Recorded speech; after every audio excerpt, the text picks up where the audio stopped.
All right, people are moving over. Thank goodness. What a frustrating situation that was. So, as many of you who listen to my podcast know, I like to use the term frustrating as the English do. I don't know why. I think it was because okay, here it goes. It's because when I was in the corporate world, I was working with these English people and they used frustrating. And I used to talk to them a lot. And I have this issue where and sometimes maybe if you listen to the podcast, you would be able to identify this where if someone is talking to me in a different language or like with an accent, it's really hard for me not to kind of adopt that accent, especially over a little while. I don't know what if it's an empathy type of thing, but and I used to talk to these British people a lot, and they used it a lot. But and that is one thing I've never stopped. So in fact, here's Josie from Australia. Hello, Josie. It's kind of funny. So this is a radio. When I was in college, that's when I started doing media and radio and all this sort of stuff. I was actually a broadcast journalism major, and I was so afraid to. I was afraid of public speaking. I was afraid of going on air, which is so funny. If you know me now, I love jumping in front of a group of people. I love jumping in front of the camera just to convey information. But because I was so afraid, and I was working in the news department at our radio station, that I said, okay, I'll start to do the weather, but I'm going to use this fake accent.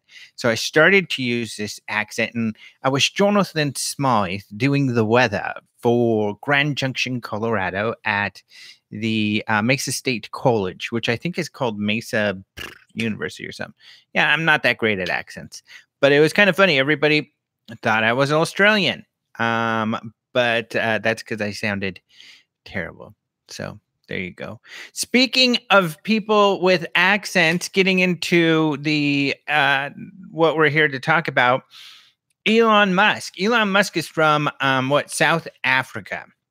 And I wrote a story this week for Den of Geek about who's going to be the first to get to Mars.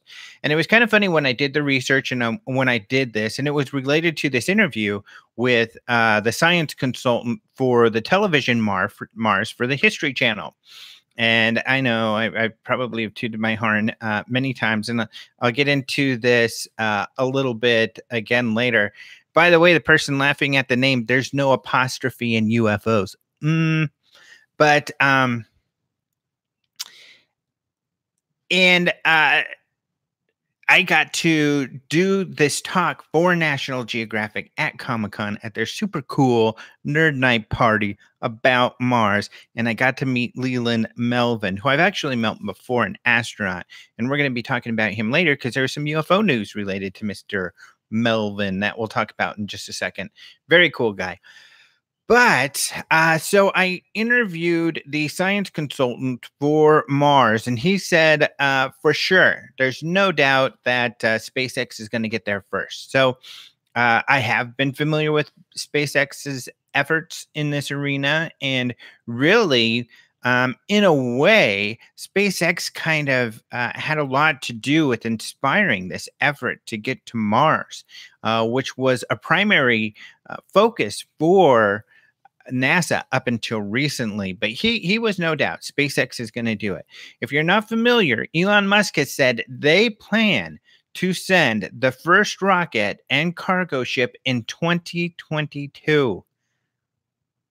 That is only 4 years from today, and they have yet to finish the rocket they're going to use to do that. It's called the BFR, the Big Falcon rocket. Some people thought the F meant something else, and I hear that people refer to things as that. But anyway, This gigantic rocket is going to have another rocket inside, which is kind of this super futuristic looking spaceship thing that they've got pictures of. So they're developing this crazy huge rocket that's going to take people to Mars. They're going to test it early next year is their goal, because they want to make this 2022 window to send a cargo ship. 2 years after that, they will be sending people. And so we'll be the extraterrestrials on another planet on Mars, possibly by 2024. Is that realistic? It's kind of funny. I found a quote from a Boeing, the CEO of Boeing, and he says, no, when people first step foot on Mars, they're going to be coming off of a Boeing rocket. Boeing, of course, is building the Starliner. They're also involved with the Orion project. And the Orion project was to build the heavy lift super rocket that NASA is working on, that they plan to use to take people to Mars. However, things have kind of got rearranged. And with NASA, they are, politicians decide what they do, when, how, and how much money they have. And so the focus, of course, changed from the last administration, which is very much different than this administration, and is changing everything. So they changed the focus from Mars back to the moon. And so this new administration is calling it kind of the Moon to Mars program, where they have on the books, they want to create a new space station around Mars or around the moon called the Gateway Station. They want to do that in the next few years. They want to possibly have a base on the moon. And the idea is that then this base will be a kind of a starting point to get us to Mars. All of that best case scenario, NASA in the late 30s may have a manned mission to Mars. Maybe that's best case scenario.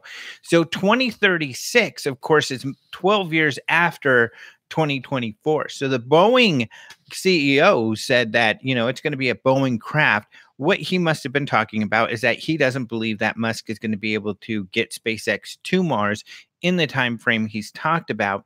And he's not alone in that. There are others who have had concerns because it takes a lot to get people to Mars. One of the things I talked about in my talk, and I have it on video, I'm going to be posting on Facebook. My sister posted some of the clips and stuff like that.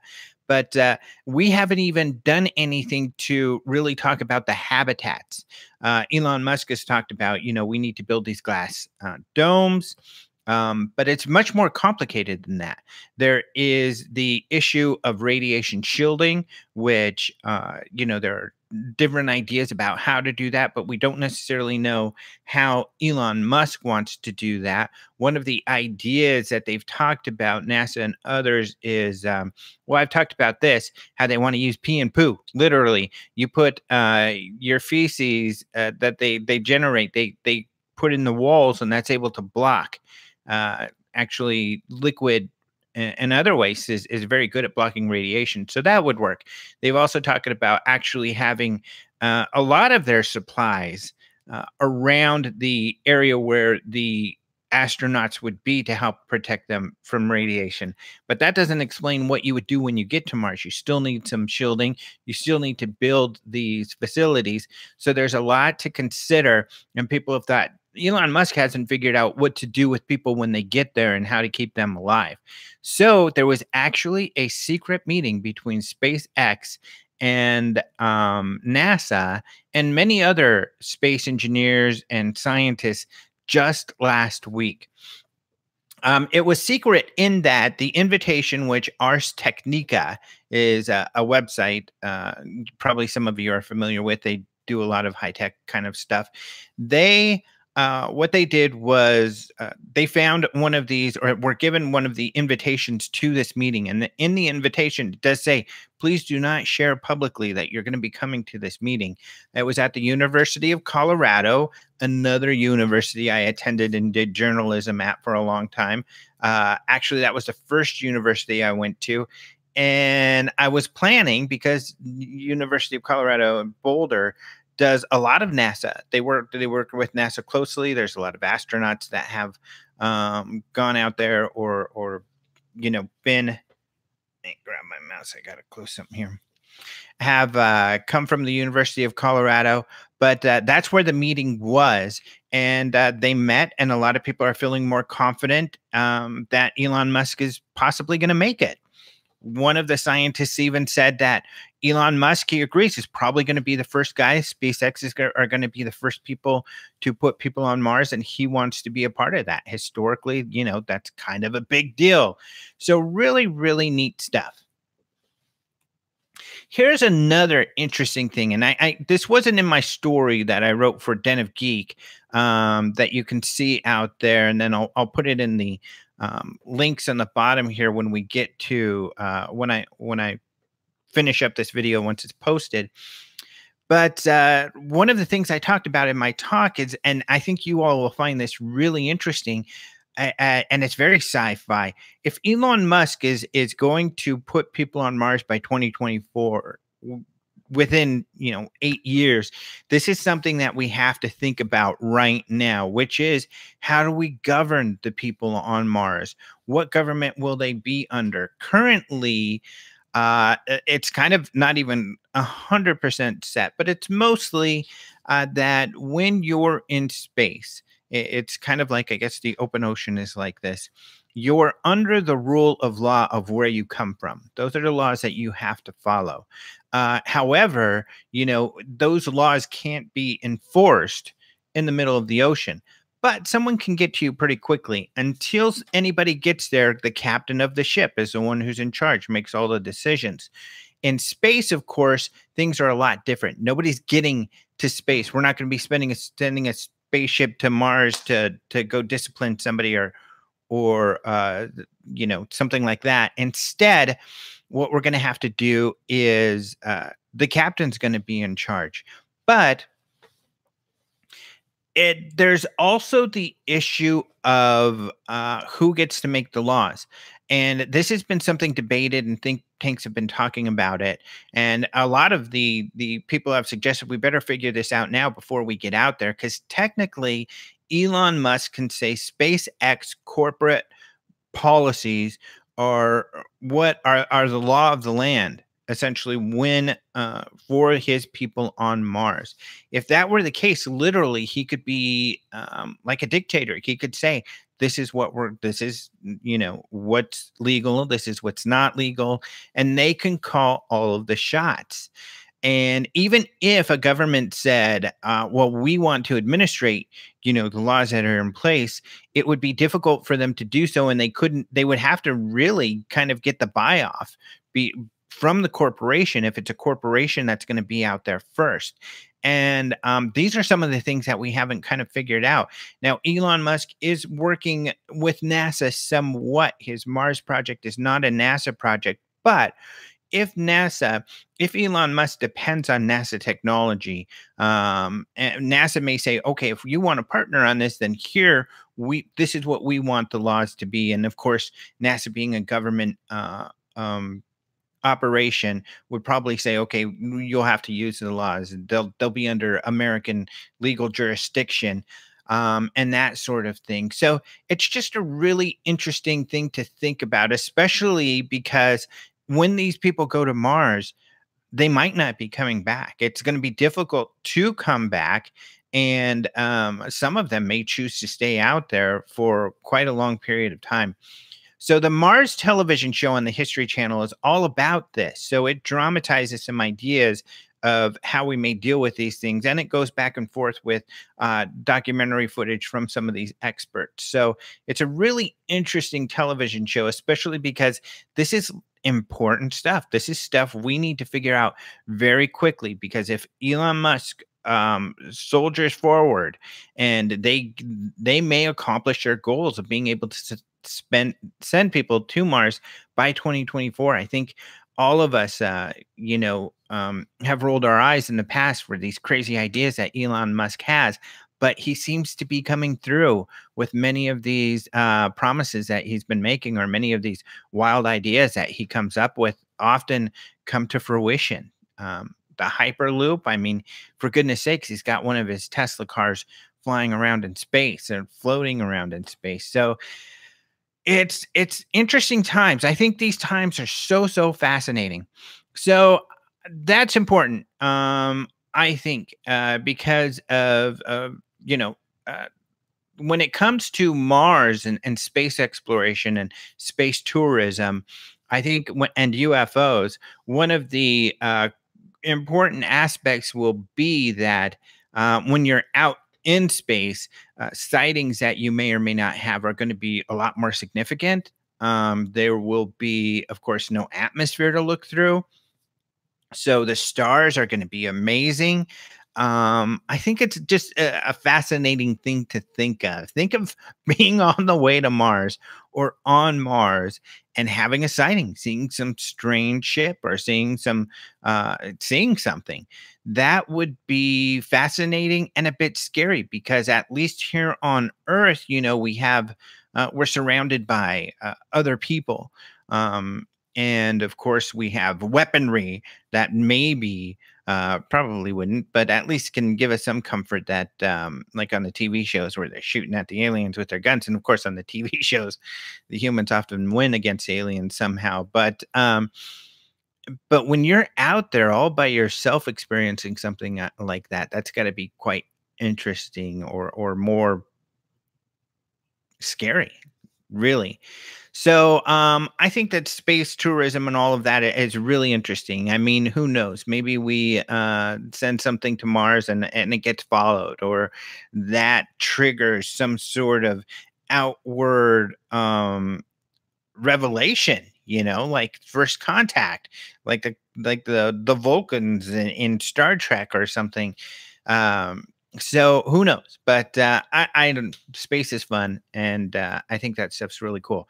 Getting to more UFO related sort of topics, there has been some interesting developments this week when it comes to that. First of all, last week we talked about this thing called the Atom Project, and this was Tom DeLonge, the rock star from Blink 182, this group he started of scientists and former intelligence and else and otherwise but very high credibility people, very high level people in the government or in the intelligence community, getting together and creating this UFO organization. And they partnered with Earth Tech, which is another organization which has actually, interacted with government, with Bigelow Aerospace and their paranormal and UFO investigations, as well as this newly revealed Pentagon organization.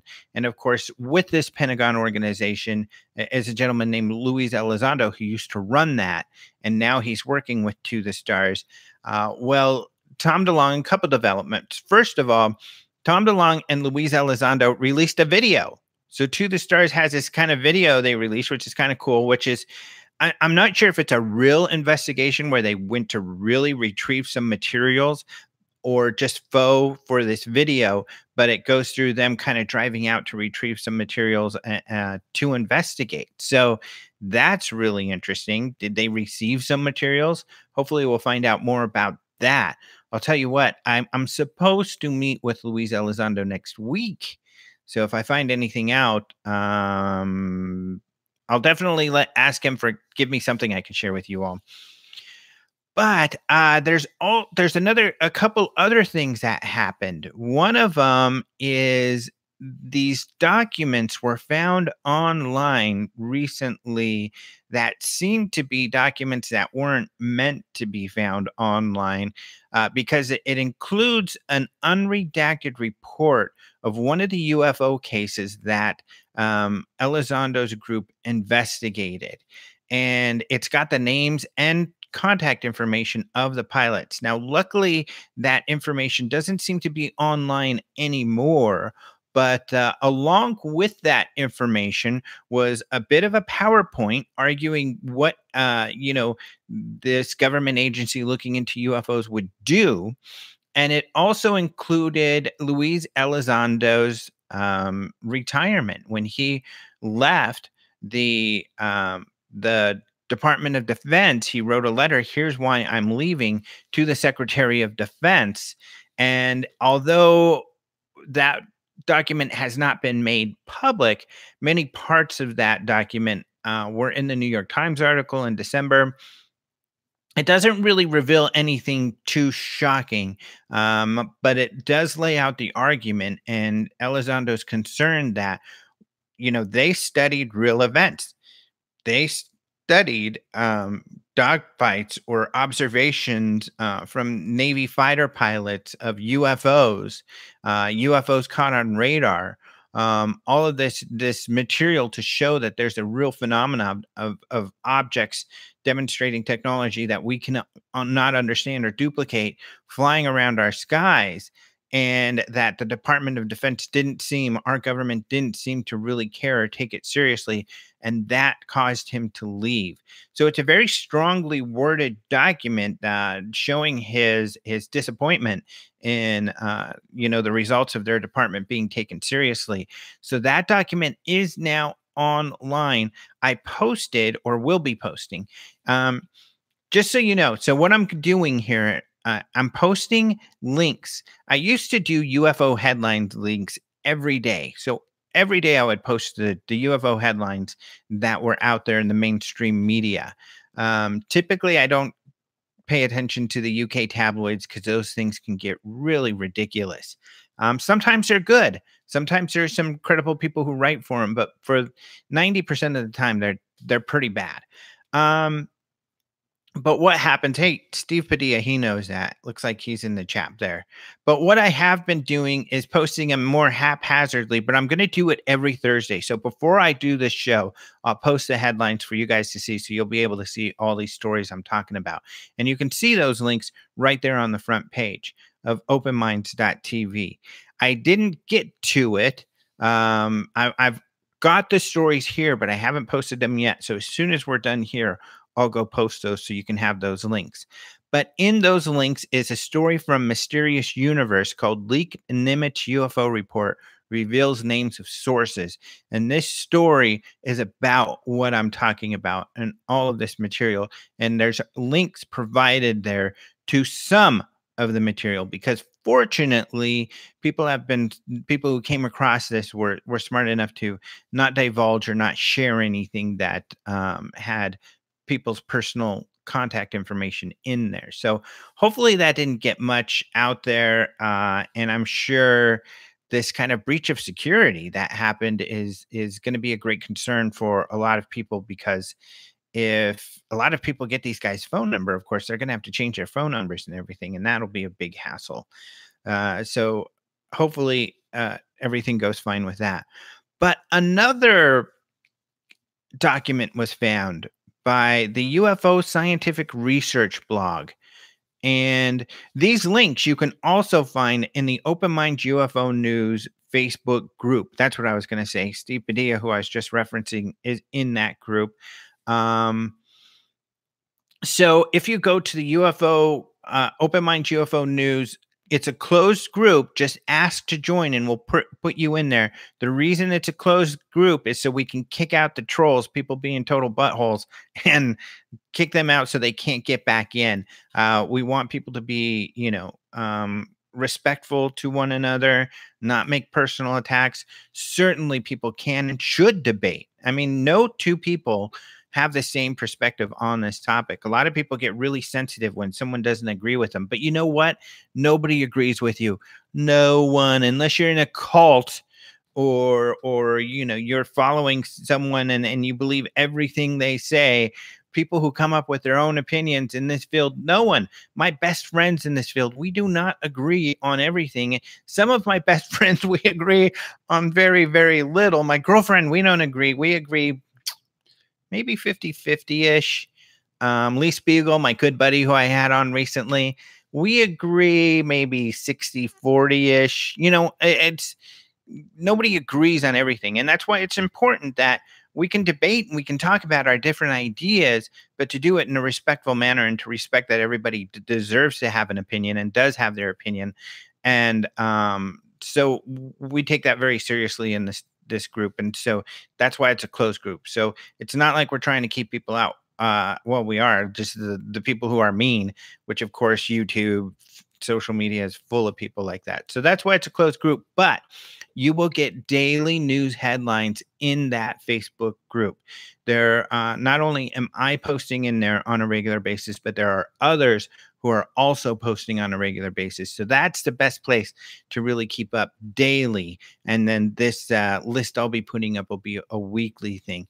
So the second story I wanted to talk about, which is also relating to ATIP, um, Advanced Aerial Threat Identification Program, which is a program Elizondo ran.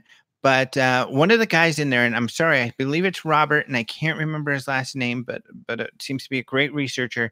He came across this, and Paul Dean, who I've had on my podcast, and others, this document, which is a congressional document, which makes mention of ATIP, and this is a document from April 2018.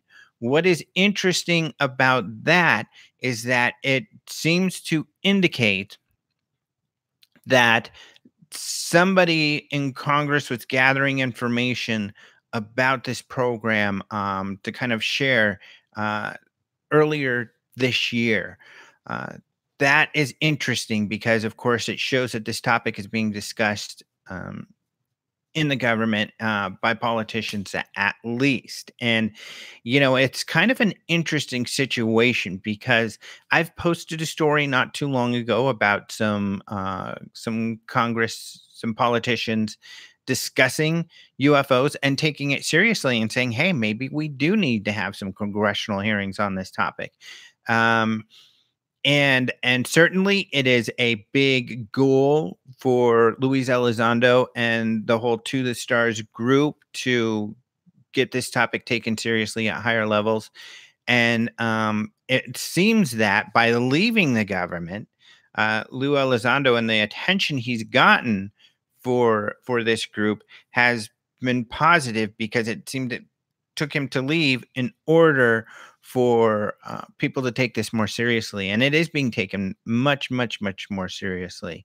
So that's really interesting too. So that's a really cool story to look into. Couple other stories. Let me actually open up and look at, before we get into some others, I want to talk about what I've got going on here at Den of Geek lately. Because I've been writing. Den of Geek is mostly about sci-fi and entertainment, but of course, I cover a lot of space and UFO stuff.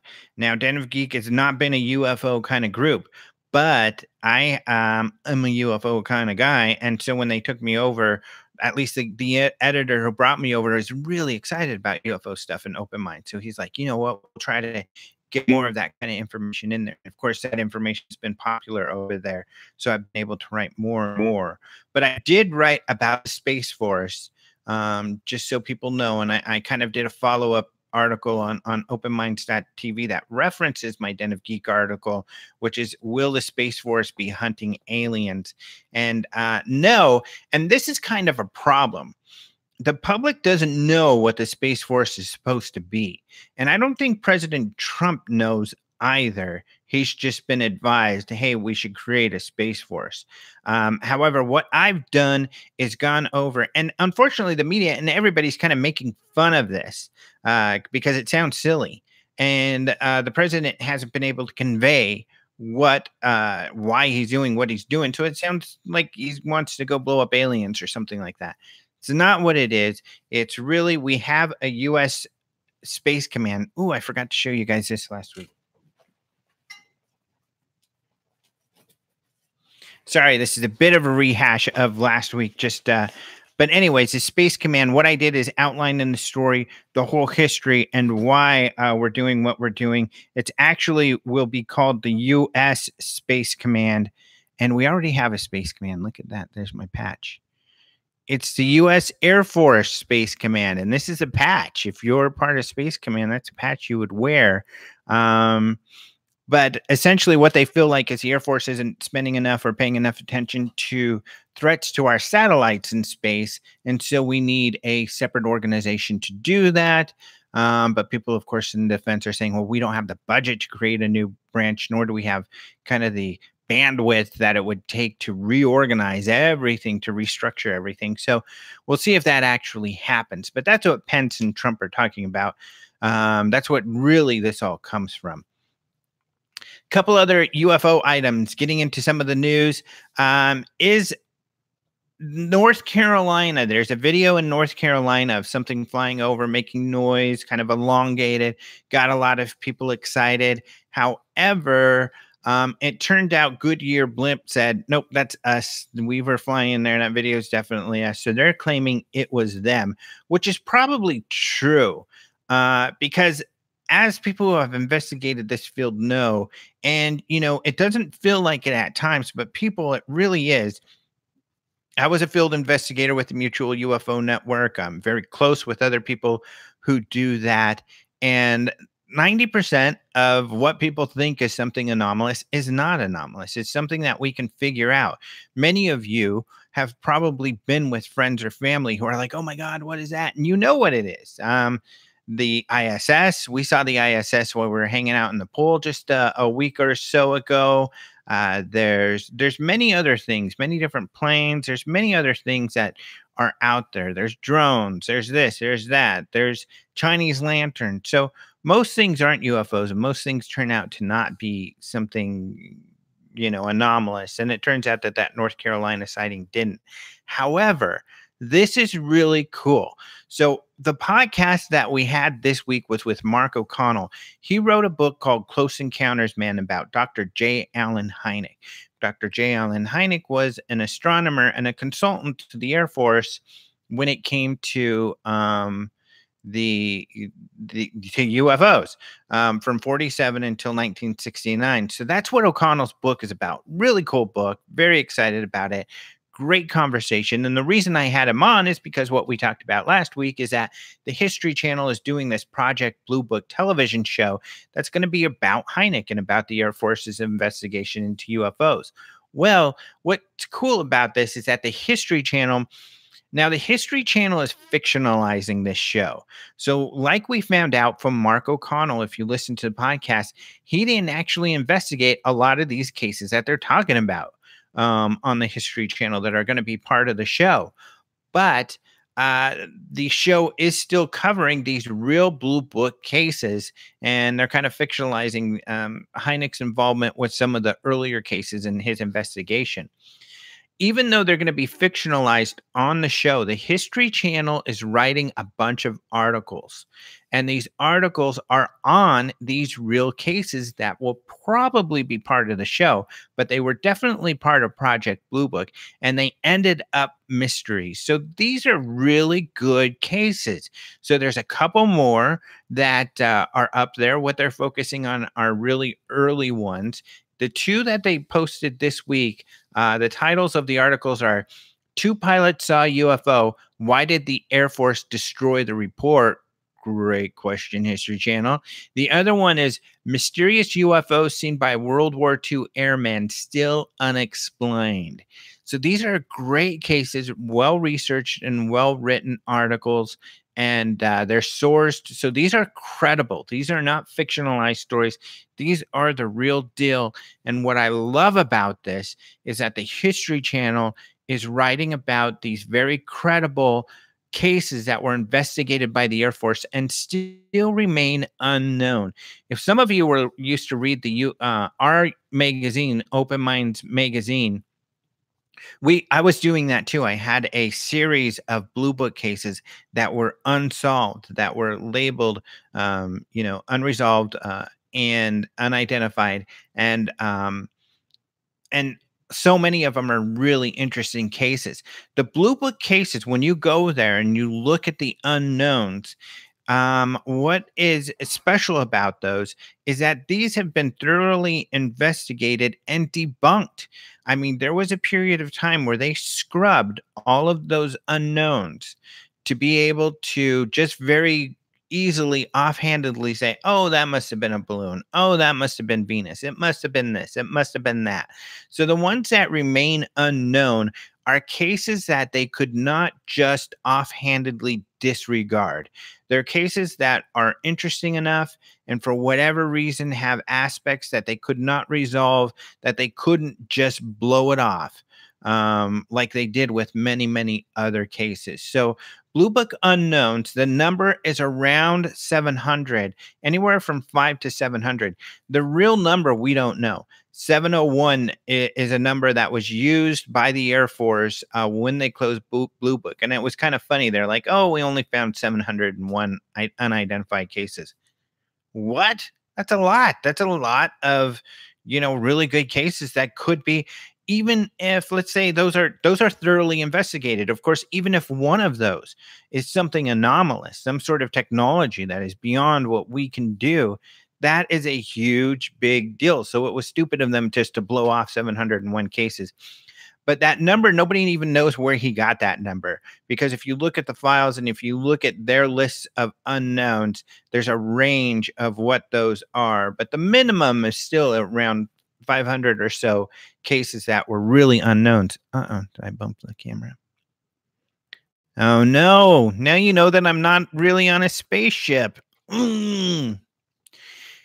Anyway, that's what the deal is with those unknowns, and that's why these cases that remain unknowns are a big deal, and that's what's really got me excited for this Project Blue Book show. One of the things that's also got me excited about the Project Blue Book show. There are some other stories out there. My good old buddy Leland. So I told you I'd tell you more about Leland Melvin. Leland Melvin is the astronaut that I got to do a presentation with at Comic-Con. My first time at Comic-Con. Let me tell you about Comic-Con first. Comic-Con's fun. Really cool. Here's what I would say. And you know what? Jason McClellan, who used to work with Open Minds, who I used to work with, some of you might know him if you listen to the podcast or if you see some of our videos on YouTube. You'll notice Jason on those, and he's still doing UFO stuff. His group is called Rogue Planet, I think it's called, which is a great name. Rogue Planets are very interesting. But and that is a real thing, Rogue Planet. You'll have to go look it up. But the vendor hall at Comic-Con is absolutely insane. If you go to my Facebook, I have a Facebook Live of me walking around there, but you can't even move. I mean, it got to the point, there's cool stuff in there, but it got to the point where it's not even fun. You can't even move to get anywhere. It takes forever. So it's real frustrating. But Jason told me this long ago that he used to go to Comic-Con and not buy a ticket because there's lots of stuff around that's for free. And he's right. Like, for instance, next door at one of the hotels, Fox had this huge thing. You have to stand in this long line. You have to stand in long lines for everything. But this long line, and then you register and you get credentials, and then you can go to all of these cool exhibits they had for all these different shows and everything. And there was a lot of that around. So you don't have to spend money. Of course, you got to have a place to stay.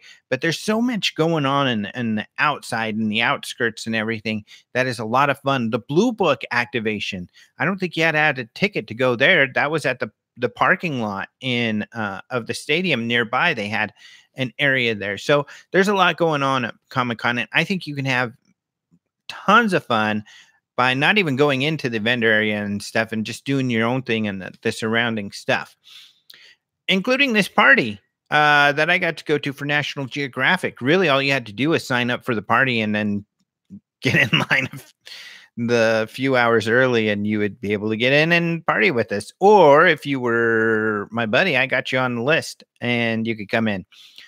But Leland Melvin is an astronaut, and he is super cool. In fact, you might have seen his astronaut picture, and you'll know it because it's him with his two dogs. It's like the only astronaut picture where I think the astronaut got to take a picture with his dogs, and they're golden retrievers. Pretty cool picture. Here's what else is unique about Leland is that he graduated from college, went into the NFL. And then once he retired from the NFL, decided, you know what? I think I want to be an astronaut. He told the story about how that all came about and then became an astronaut. So really wild, pretty cool guy.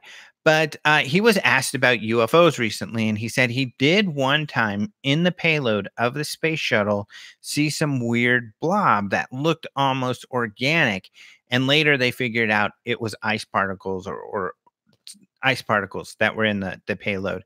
This UFO person, whose name I will not use, then went, "Well, do you think they lied to you?" And he said, "No, I don't think so." And I don't know, to be honest, and luckily they take it in stride, but that's kind of an offensive question for someone like that because the people that you're talking about, did they lie to you? Those are his friends. Those are like, with NASA, their lives are on the line, so they're almost like soldiers. They're the bond that these guys have is very, very, very strong, not just with their fellow astronauts, but with everybody involved because everybody who's not an astronaut, their primary mission is to keep these people alive. And of course, if your very existence is about keeping someone alive, or you're an astronaut and you've got these people who's doing their best to keep you alive, of course those are going to create very tight bonds. So yeah, they don't like those kind of questions, but he was cool about it and said, "No, I don't think they're lying." um and I must say, there's a lot of people, maybe people in the chat will start to say to get all upset or something, but I'm a huge fan of NASA. I've been to several NASA facilities. I've got to interview several astronauts.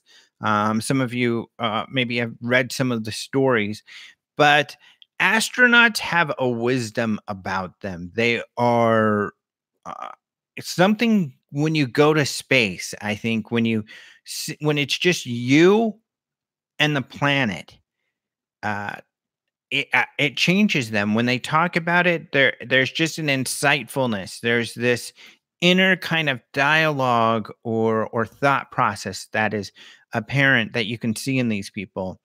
Um, and the people who work at NASA are very, because their jobs are so important. It's literally life, death, and death situation for practically all of the positions at NASA. They take their jobs very, very seriously. Of course, many people want to work for NASA, so you have to be the best of the best to get in there. I'm just always very, very impressed with the integrity, with the intelligence, and with the kindness of all of the people that I have been able to spend time with at NASA. So I've got a huge respect for all of these people. They are not liars. Certainly, when it comes to PR, there's times when things are spun, I'm sure. Everybody does that, especially when it comes to budgetary items and things like that. So I'm not saying the whole organization is I'm just talking about the individual people at NASA. They're great people. I'm a huge fan. Just to throw that out there. Jackie Gleason. So Jackie Gleason recently they sold for $12 million. Actually, it's listed for $12 million. Jackie Gleason's UFO inspired home. Many of you probably know that Jackie Gleason was a big fan of UFOs. In fact, there's a story out there that he saw an alien. Bum, bum, bum. So he was friends with Nixon, the president who went down in an unglorious manner. They used to golf together. And according to Gleason's ex-wife, Gleason came home one night and she was upset because he was a bit of he would mess around and party and they had issues at that time. And he came home and she's like, "Where are you? Where have you been? Oh my gosh." And she said his face was like a ghost and he was freaked out. And he told her that Nixon came and picked him up and took him to an Air Force base where they went into a room and they saw an alien and that freaked him out. Secondhand story. This is from his ex-wife. That's the story. So who knows if that's true or not? uncredible, unreliable people, or especially one person, have come forward since then to say, "Oh yeah, I was playing pool with Jackie Gleason, and he told me that story, and he told me all about the alien and all this crazy stuff that happened." Completely unreliable source. These other sources are just sources that have proven themselves to be uh, completely false, to be on many other fronts. So I wouldn't put anything stock into that.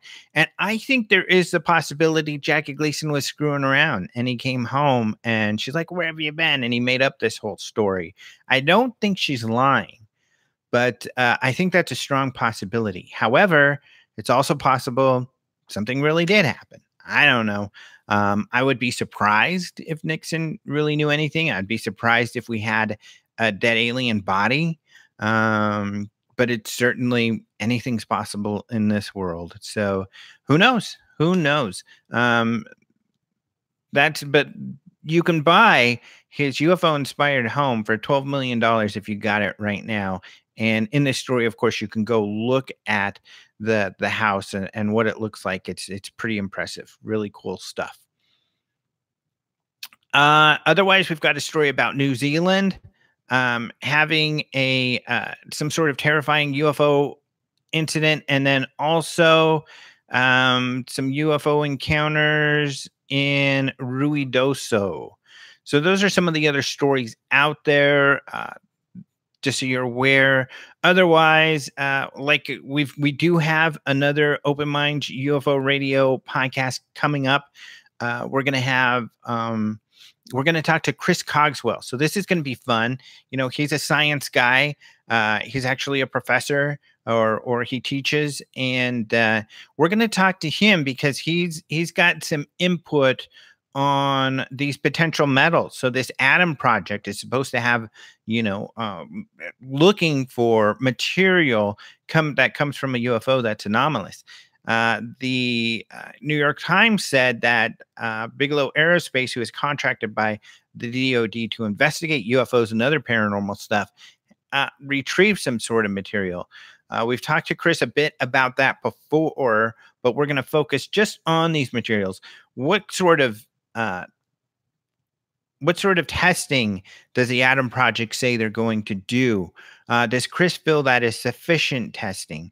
What are some of the problems with those tests that may come about? What bar is there? What would it take to really demonstrate that a material is anomalous or comes from elsewhere or was manufactured by a technology beyond our own and comes from outside of our planet? I believe there are tests that can be done to demonstrate that, and Chris will show us. And for example, you can check essentially at the molecular level, you can check, and I can't remember the name of the test. I always forget it, but essentially you can test how the molecules aligned when these materials were created. And that's due to the effect of the planet's magnetic force. And so every planet then has sort of a thumbprint. You can tell, at least if something was created here on Earth. And so if you have, now some people have argued, for instance, if you took an asteroid and then you fashioned something out of that asteroid, it would appear as though it came from elsewhere, but it wasn't, turned into technology, or it wasn't manipulated elsewhere. It was done here. However, if you have materials from elsewhere and you have a technology or a process that is beyond our capabilities, that's very telling, and that would go a long way. So what other levels, if that level of analysis would be proof enough to really demonstrate something terrestrial civilization? And these are the types that will ask Chris, what would his ideal lab be, and what would his be if he were to create a project like the Atom Project, and if he feels they're going down the right road or not.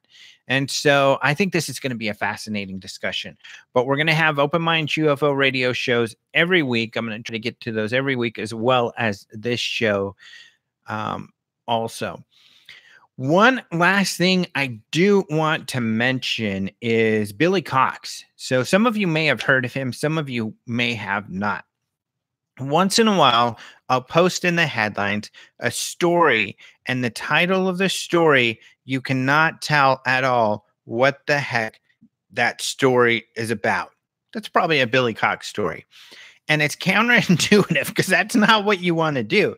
Usually, when you write a story, you want the headline to draw people in, and you want the headline to tell people what you're going to be talking about. That's one of our struggles, when we're writing stories, is coming up with a good headline that not only tells you what the content of the story is, but is also exciting to get people going there and truthful as to the content of the story. Of course, these days, a lot of people go for the sensational route, and you get to the story and it's not even about what's in the headlines.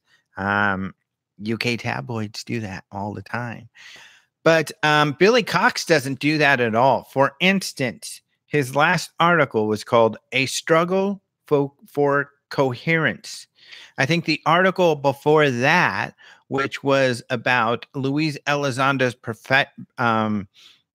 presentation at the MUFON Symposium, which sounded fascinating. His story was titled something like, "Well, maybe next life." So no indication of whatsoever, but they're great articles. Billy Cox is a great writer. He's a great thinker. He's a great mind. And he's really into this topic. So I love his articles. And by the way, his last article, which has an interesting premise, was, a lot of older people seem really frustrated by Elizondo's talk because he wasn't saying, disclosures happening now. You're going to find out about aliens, and Roswell was real, and we're going to find out all about the alien spacecraft and all of this stuff. And the reason Billy Cox is saying older people are getting frustrated is that they've spent a lifetime interested in this topic. They have a belief system they've developed, and they believe these things are real, and they're frustrated if you don't say, these revelations are going to come soon, because they don't have long on this planet. And so, like Billy is saying, maybe your next lifetime. And it was one of the sad things. I started in this field, I was in my 20s, and it has been one of the sad aspects, is that a lot of my mentors are getting really old. We had the interview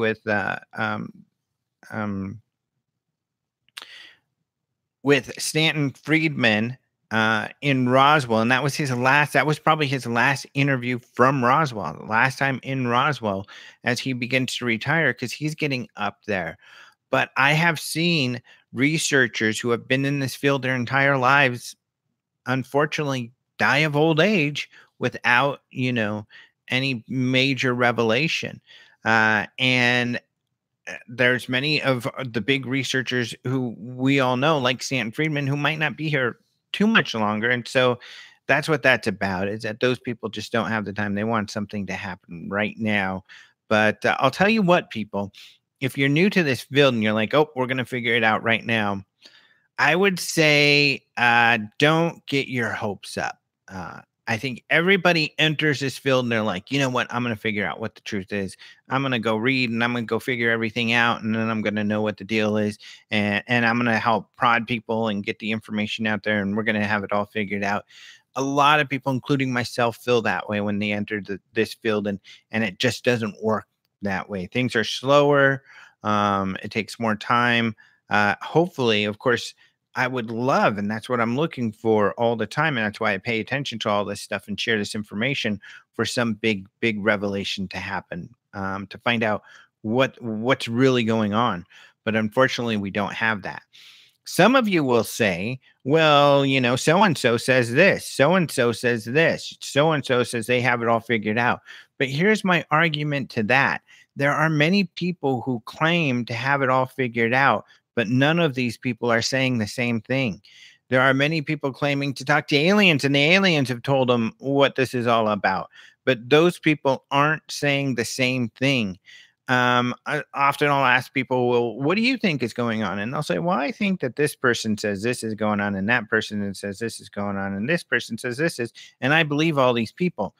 And I'll ask, well, those people are at odds. In fact, many times one of those people said the other person is a charlatan, and that's not what it is. How can you believe all these people when they're all saying something completely different? That is cognitive dissonance. Cognitive dissonance is believing in two things that are opposed, that just cannot both be true. And that causes different neurosis. But and I do have a degree in psychology, but that's what I eventually graduated with. The point is that they can't all be right.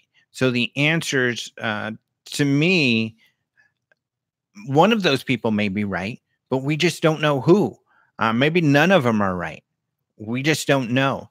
So maybe you're convinced that you know one person who has it all figured out, and maybe you're right. I don't know, but until we get there, I think a lot of people have very interesting and compelling arguments for why they believe what they believe, but I just feel we don't have enough evidence to be sure yet. But evidence is coming slowly but surely. It trickles and trickles and trickles and builds and builds and builds. And I'll tell you what, where we are right now, I think many people 5, 10 years ago would have never thought we would be here. That we're at a stage where this is a serious topic that people are paying attention to, that the government has admitted they investigated this topic.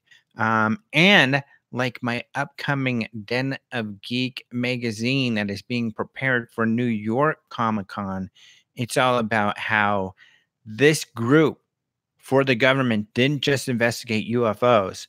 They investigated paranormal, ghosts, poltergeists, all kinds of crazy stuff. And of course, my interview with Jeremy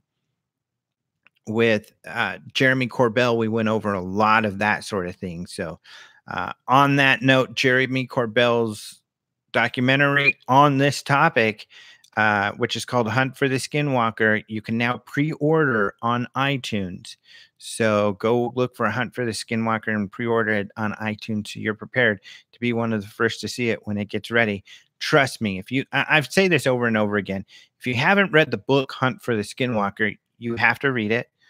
Probably one of definitely the top 10 most important books when it comes to the paranormal field. And then definitely you're going to want to see this documentary because it's got new information that none of us have had before. And Jeremy worked with George Knapp, who was right in the thick of things when things all happened. He's a co-author of the Hunt for the Skinwalker book. He's friends with Bigelow. He's friends with all of these people that are involved with all of this. He is a journalist in Las Vegas. If you're not aware, he's the guy that made Area 51 famous. He's the guy who interviewed Bob Lazar, and he's an excellent journalist. So really, really, really interesting things coming up. So before I leave, let's see if I can see any questions here anybody may have. Let me adjust myself. All right, any questions? Catalina Island. People talking about Southern California beaches, which are excellent. I love them as well. I wonder if Elon and everyone is rushing to Mars to get rare metals.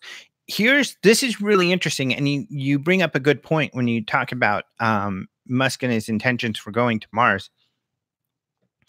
I've heard from people close to him and that part of the strategy is, and this is important. And you know what, people, we live in a world where money makes the world go around. You've heard it, where you can't do anything without funds. So typically things are economically minded or designed around, because you can't do anything without funds. And one of the reasons I say that in this manner to people here, nobody can do anything in UFOs without money.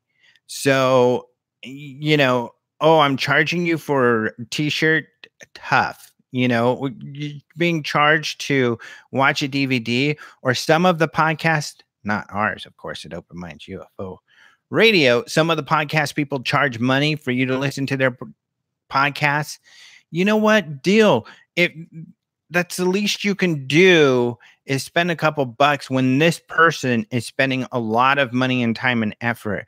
So in this field, there's nobody making a bunch of money off of everyone. There's a few charlatans, I should say, that are making a bunch of money off of everyone. But don't pay a bunch of money. Those people are asking you $1,000 or $3,000 or $5 or $6 or $7,000 to go see UFOs in the desert. Don't do it. You can go spend time in the desert yourself. You can look up astronomy. You can go to MUFON. You can come to the UFO Congress and you can go skywatch with astronomers and people who have some expertise for free.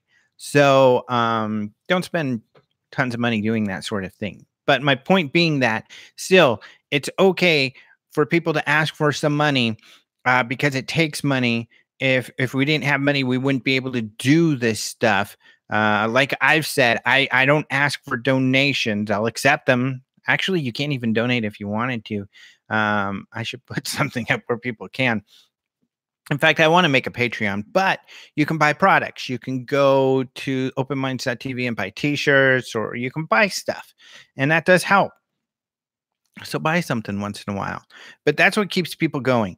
When it comes to Mars, there's got to be a financial reason. There's got to be a financial benefit. In fact, as we move from NASA, a government-funded organization, to more of private companies taking over, they do have, there are monetary reasons they're doing that. And for instance, when it comes to space tourism, like Bigelow wants to have a hotel. He wants to have a base on the moon, kind of a hotel on the moon. He's doing it to, get people to get into space. And that's how he'll make money. Elon Musk is doing the same thing. But with him, if he is the first one to be able to take people to Mars, what happens then is he's like the only transportation to Mars. And then he's got that. So if you want to go to Mars, you got to go to SpaceX, book your flight for Mars there, and then you'll go back and forth that way. What does that have to do with mining? Well, he even talks about this. Once we get to Mars and we settle a few people there, there's going to be industries that are going to boom. There's going to be mining that people will want to do. There'll be industries taking care of those people. There'll be space tourism. There's going to be a lot of industries and reasons that people are going to need people and material shuttled back and forth between Mars. And if you're the first one there and you're the one who's got it down, and everybody's going to be paying you to shuttle everything back and forth to Mars. So that's one of the big economic benefits that SpaceX will have, is they'll have the corner on the market for Mars transportation. So that is actually a big deal. That's one of the things that they're talking about. Someone asked if Elizondo's presentation at the MUFON Symposium is online. They really enjoyed it. I'm not aware it is right now. I would imagine that MUFON will have the DVD up soon, because they do sell their DVDs, but maybe it's taking some time. I would check MUFON.com though. Someone asked, where's Martin Willis? I don't know. Martin Willis is actually, we do podcasts together, but we don't live together. He is not my significant other. He's a great guy. I would be lucky to have him as my significant other. But Karen Brard is my significant other, the owner of the UFO Congress. So, yeah, so me and Martin don't live together. We're just friends. In fact, we rarely see each other face to face. We do most of our conversations like this over the internet. Let's see what else. Why not send some fancy 3D printers with some bots? That is a really good question. And in fact, that is probably what they will do. However, they're going to have to get there. Ooh. Speaking of that, getting there and building habitats, first we've got to get there. So you've got a cargo ship, or it's very expensive and time consuming to get there. So there's not much material you can ship there to begin with. You're going to have limited space. And of course, when it comes to people, you're going to have limited space. So you've got to do the most with very little. A 3D printer, you're probably exactly right. One of the very first things that goes over there will most likely be a 3D printer of some sort. And habitats and other things that are needed will probably be largely 3D printed out there. So you make a really good point there. But this is where Bigelow comes in. Bigelow actually has built these inflatable habitats. They've got one on the ISS. These are being tested. So he may be a big player when it comes to going to Mars, because it may be one of his inflatable habitats that they're going to need.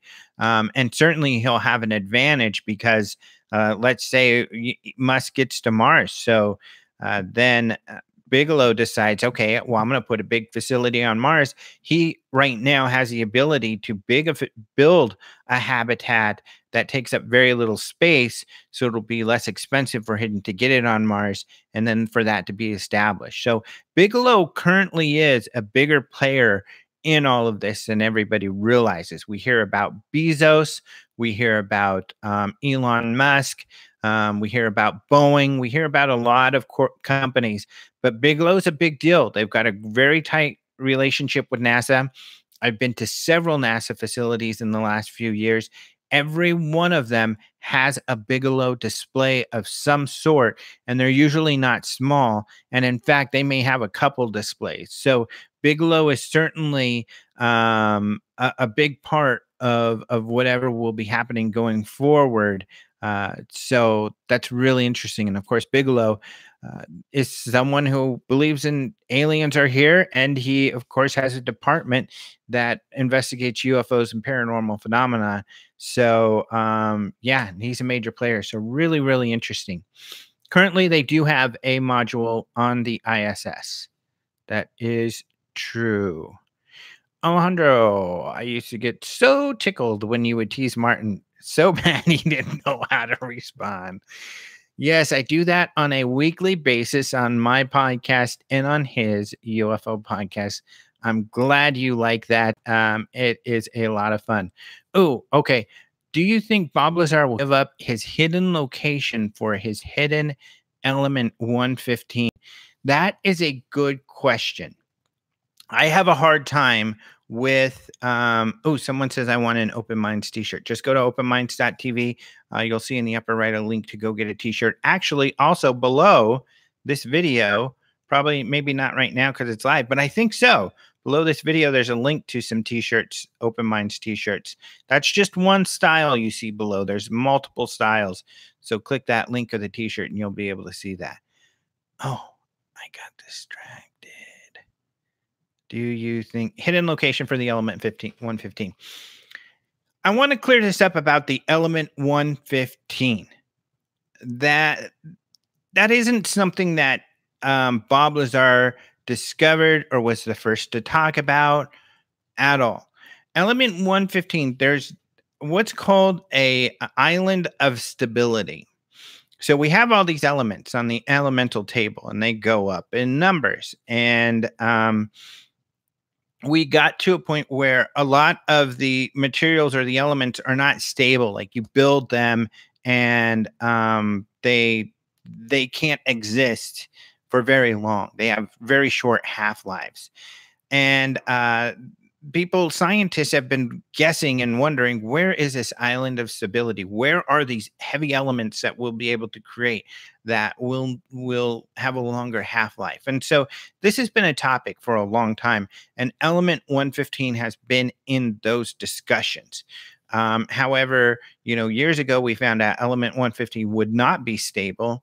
And that was when Bob Lazar started talking about it. One of Stanton Friedman's biggest issues, saying there's no way he can have element 115 in a jar. There's no way he could touch it or be around it. Element 115 has a very quick half-life. It can't exist for very long. Eventually, a few years ago, the Russians, I think, were the first, and then it was repeated elsewhere to create element 115. And, it reacted exactly like they thought. It was gone in a heartbeat. So it's not something that can exist for a long time. So how he would have some element 115, or I think he even said he had it on a desk, I think he said since that there were magnetic fields that would contain it to keep it from. Um, I forget what the name of it's called when it breaks down. So I don't know. It's really hard to say. That is one issue that is one of the problems with Bob Lazar's story. So, and that's what's rough with Bob Lazar. I have a video out there called, Is Bob Lazar Another Disinformation Info Situation? Because we do have in Richard Doty and in the Majestic 12 documents, a documented disinformation essentially project. The problem is we don't know what did Richard Doty, the guy who released all of these fake documents and everything, make this up himself, or was he working with the government? We don't know that for sure. But what's weird is that if he was hoaxing documents, this guy Richard Doty, for many years and giving them to the UFO community, who bought him hook, line, and sinker, and they've become part of the mythology. But he didn't really get in any trouble for that, even though he was forging government documents. He admitted that he was making these things up. What's interesting about Bob Lazar is that if he is completely lying, he didn't get in any trouble. In fact, he created a company where he sells and works with the government. He's got government contracts. So it's kind of strange. Why would they work with him if he was making up all of these lies and everything? So he didn't seem to get in trouble for that. But many will agree. In fact, I believe, even people who follow Bob Lazar and believe that he's telling the truth about, Area 51, don't buy his educational records, because those seem to have been false. He did work for at Los Alamos, probably as a contractor. There's a lot about his story that rings true, but his educational background does not, and it's verifiably false. And that's another one of the issues. So I don't know. Bob Lazar, of course, I've met him. He's an interesting fellow. He does seem very intelligent. It's really, really. Oh, this is weird. Why is my phone not only recording everything I'm saying? Look at that. It's texting it out. Who are you sending this to, telephone? Oh my gosh, my telephone. My very own phone is a spy. Siri was listening in on me. What are you doing? All you had to do was watch the show. Anyway, yeah, so that's some of the weirdness around all of that. I don't know what to make of Bob Lazar. George Knapp, who is someone I highly, highly, highly respect, says he has had people anonymously come to him from Area 51 to verify some of what Bob Lazar has said. I don't believe George Knapp is a liar at all. I think if George says that's the case, then it is the case. George Knapp believes that, Bob Lazar really worked at Area 51, although he questions the educational background and some of these other issues. So I don't know. I don't know. Do I know if he worked for Bigelow? No. I would say with 99% certainty he did not ever work for Bigelow, but who knows? They may have met at some point, because they probably did. And it's a good question, by the way. It's not a silly question at all, because Bob Lazar lived in Las Vegas, and where George Knapp has been a reporter for many years. In fact, Bigelow helped start Coast to Coast, believe it or not, way back when, with Art Bell, who was one of the original funders to get that rolling. So he's been in the field and he's been around. And of course, George Knapp knew Bob Lazar. So it would make sense that, at some point, Bigelow was like, hey, I want to meet this Lazar guy. So they've probably met, but I do not know. And I do not believe they ever worked together. I've never heard that, and I've spoken to practically all of. Well, I shouldn't say that because I don't know for sure. I've spoken to many of the people, including on my podcast, who worked for Bigelow in the early days. So I'm not aware of that at all. But you know what? Maybe next time I have John Alexander on, who helped start up all that stuff, I'll ask him if he's aware of any of that, or maybe even George Knapp. George doesn't do interviews, but I talk to him occasionally. I can ask him that question too. So we'll check that out. So, it has been long enough. I apologize. I don't know what the heck was going on. So essentially what happens is YouTube's got this new thing where I can alert you guys. I can like say, okay, start a live video, but don't go live until this time. So then it tells everybody, hey, there's going to be a live video at this time. And then I'm supposed to be able to go in there, click the go live button, and bam, here I am. Hey, everybody. It didn't work that way. I click go live and it's like telling me, oh, we can't stream right now. Can't stream right now. So I was practically trying this and that. Stuff's falling over. I was getting very frustrated. And so finally, when I had to create a completely different thing, for some reason it worked then. So I don't know why. So I apologize if that screwed up. But I'm going to keep trying some different methods. So let me know what you think, what you like and what you don't like. I'm trying to keep it as easy as possible. That's why, you know, things get buggy. So right now I've got their little system, YouTube's kind of built-in system is what I'm using. You know, Martin Willis for his podcast UFO uses this different complicated system. And of course he's got technical issues often. Sorry, Martin. But because it is complicated stuff. So I'm trying to keep it as simple as possible so I can pop in and pop out and, you know, not have any issues. So I'll play with this. And what I want to do too is be able to show you guys and kind of go back and forth between some screens. So I can show you, you know, some of the stories and pictures and stuff like that. So I'll get that up. But I do want to remind you, this is really cool. Devil's Tower in September. I should look it up. I will look it up. Let's see if I can look this up real quick. And maybe I'll ask Siri. Let's see. Siri, look up Devil's Tower UFO event. I didn't find any matching places. Oh, man.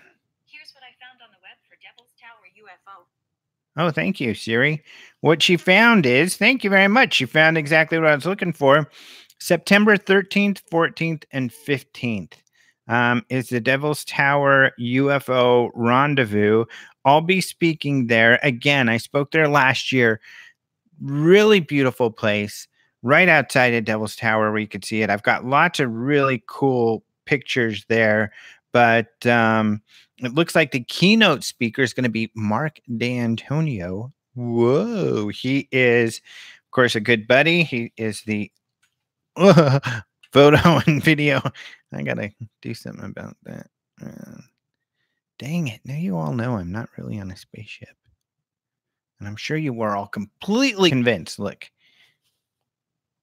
Beep, beep, beep, beep, beep, beep. Engage. Yes. Rapid City is where it's going to be. I'll be speaking. Mark D'Antonio will be speaking. The lovely Karen Brard will be speaking. I refer to over there because she's in the other room. David Marler. David Marler's awesome. He wrote a book on triangular UFOs. He wrote another book that I can't remember, but an excellent, excellent researcher. Micah Hanks. I love Micah Hanks. Lee Spiegel. Just had him on the show a couple weeks ago. Of course, he's a good buddy. Richard Beckwith, good guy. He'll be there. And Chris O'Brien, holy moly, I didn't even know that. So Chris O'Brien used to be on the Paracast. And I've known him for many, many years. Actually, I lived in Colorado, which is where he did his research. But I should have told you some more information. Yeah, it's not in Rapid City. I know that. Location. Let's get to where it is. It's in Hewlett, Wyoming. I think you fly in through Rapid City, though, whoever said that. So you fly, it's in Hewlett, and really cool town. If you can make it, September 13, 14, 15, check it out. Really good speakers. It's going to be a lot of fun. Otherwise, like I said, if you go to openminds.tv and click shop, you're going to see a few different options. I've got a page for branded openminds.tv t-shirts. You can get some there. Then I've got Open Mind stuff on the UFO Congress page. So you can go there. But you can also look at the cool UFO like hats and t-shirts. Really good stuff over there at the UFO Congress page. Our store is getting better and better because we've got really cool stuff. In fact,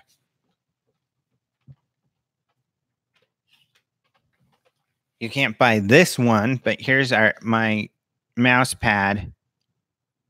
I don't use this as a mouse pad. It's just sitting on my desk. Here's the one I actually use as a mouse pad. And I don't use this one because of that right there. That, ladies and gentlemen, is the signature of David Duchovny. Wow.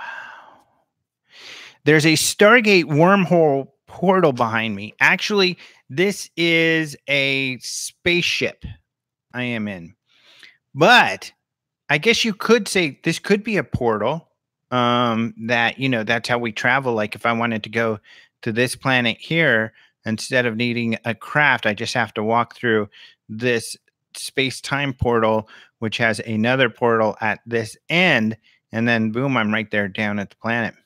We can say whatever we want. So is the Earth really flat? Of course it's not, you goofball.